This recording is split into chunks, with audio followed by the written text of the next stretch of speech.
O deputado federal Glauber Braga, do PSOL do Rio de Janeiro, surpreendeu o plenário da Câmara na última quarta-feira, dia 27, ao anunciar, emocionado, a renúncia dele à presidência da Comissão de Legislação Participativa. A decisão veio em meio ao processo que enfrenta no Conselho de Ética da Casa por um episódio que tomou os corredores do Congresso. Glauber foi acusado de agredir fisicamente o integrante do movimento Brasil Livre, Gabriel Constenaro, após ser alvo de provocações.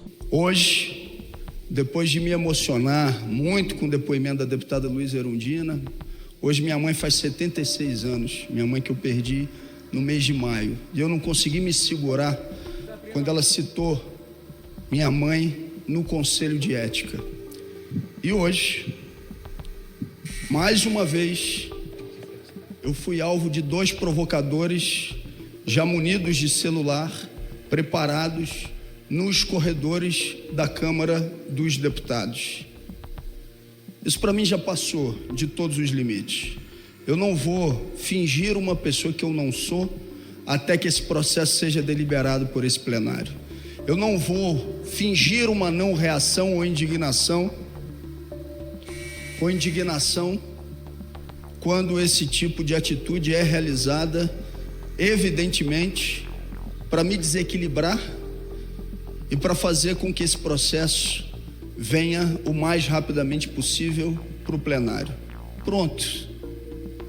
A partir de agora, tem o que queriam.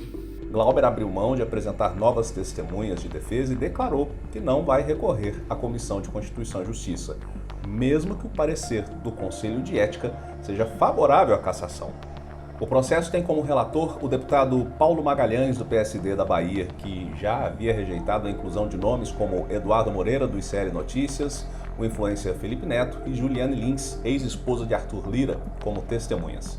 Para Glauber, essas recusas mostram parcialidade dentro do processo. O objeto desse processo não é objeto desse processo, mas uma das reações de Vossa Excelência, e digo isso com todo respeito, é quando eu disse que as condutas que estavam sendo realizadas pelo presidente da Câmara eram mais do que reprováveis.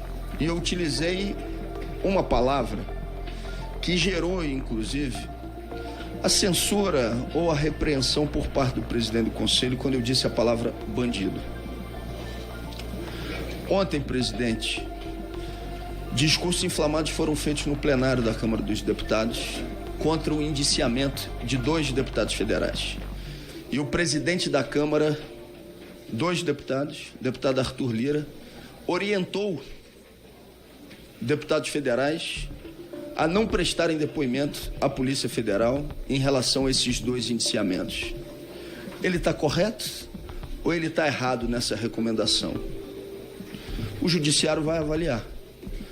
Só que chama atenção qual foi a palavra dita pelo deputado Marcel Van Hatten ao designar um delegado da Polícia Federal. Sabem qual foi a palavra, senhoras e senhores? Ou a designação que ele fez? Bandido. Ou que estava tendo ações de bandido. Nesse caso em específico, quando se trata de um delegado da Polícia Federal e um parlamentar se dirige a ele dessa forma, a recomendação expressa do presidente da Câmara é de que o deputado não pode ser censurado por suas palavras e que nem deve ir ao depoimento na Polícia Federal para responder em relação a ele. E em relação a mim, a medida é outra. A defesa do deputado ganhou ecos no plenário. A deputada Luísa Erundina, uma das vozes mais respeitadas da política brasileira, saiu em defesa de Glauber, denunciando as perseguições políticas e os abusos de poder que, segundo ela, comprometem o exercício pleno da democracia no Brasil. Eu me questiono sobre a existência de um conselho de ética numa composição de forças políticas que vive se digladiando, vive se ofendendo, vive se perseguindo um ao outro. É o que está se fazendo nesse conselho. É mantendo a perseguição, o confronto, não de ideias, não de projetos, não de destinos do nosso país, mas de discussão de coisas menores. É muito triste estar nessa idade que eu estou, ainda ter paciência de suportar certos momentos dessa casa. Por isso, presidente, relator, meus companheiros de partido, funcionários, visitantes dessa casa, eu considero esse momento um momento especial na minha vida pessoal, na minha militância política e no momento que eu aqui represento o povo. E eu até ousaria dizer, não só o povo de São Paulo, mas o povo do Brasil. Eu sou nordestina, e tem nordestino de tudo que é lugar nesse país.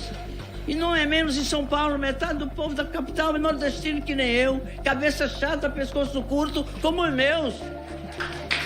Então, nesse sentido,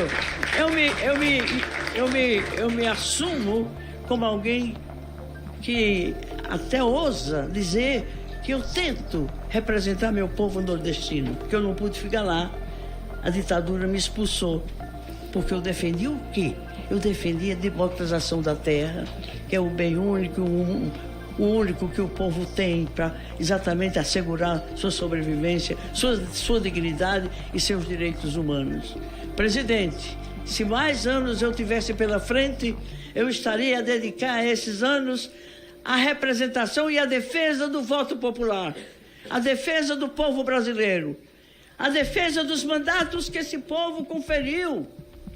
E mais que isso, presidente, além de nós evitarmos, caçar mandatos por qualquer sujeito que se avora o direito de entrar na casa do povo e desrespeitar o povo nessa casa, ao confrontar e ao criticar e ao ofender, não só o mandato do deputado, mas a sua mãe. Ela estava morrendo, hoje ela faria 76 anos. Aproveito para homenageá-la e agradecer a ela a saudade que ela nos antecipou no tempo, a nós mulheres, que há tão pouco tempo temos acessado aos espaços de poder nesse país. Temos que ampliar ainda mais esse poder, porque quanto mais mulheres estivermos no poder, tanto mais esse poder se transforma, Como dizia Bachelet, a presidente do Chile, que uma mulher num partido da política, ela muda, ela muda, ela se transforma. Mais de uma mulher na política, ela transforma a política. Portanto, nós mulheres que temos a vocação, recebemos o apelo do povo e respondemos a esse apelo de representá-lo com dignidade, com humildade, com o máximo de dedicação que a gente seja capaz de fazer numa casa do povo como é a Câmara dos Deputados. Eu amo essa casa, eu tenho um respeito enorme por todos os membros dessa casa. Por quê? Porque eu sei que cada um dos senhores, cada uma das senhoras, cada um de nós não é mandatário do mandato, é o povo, o soberano.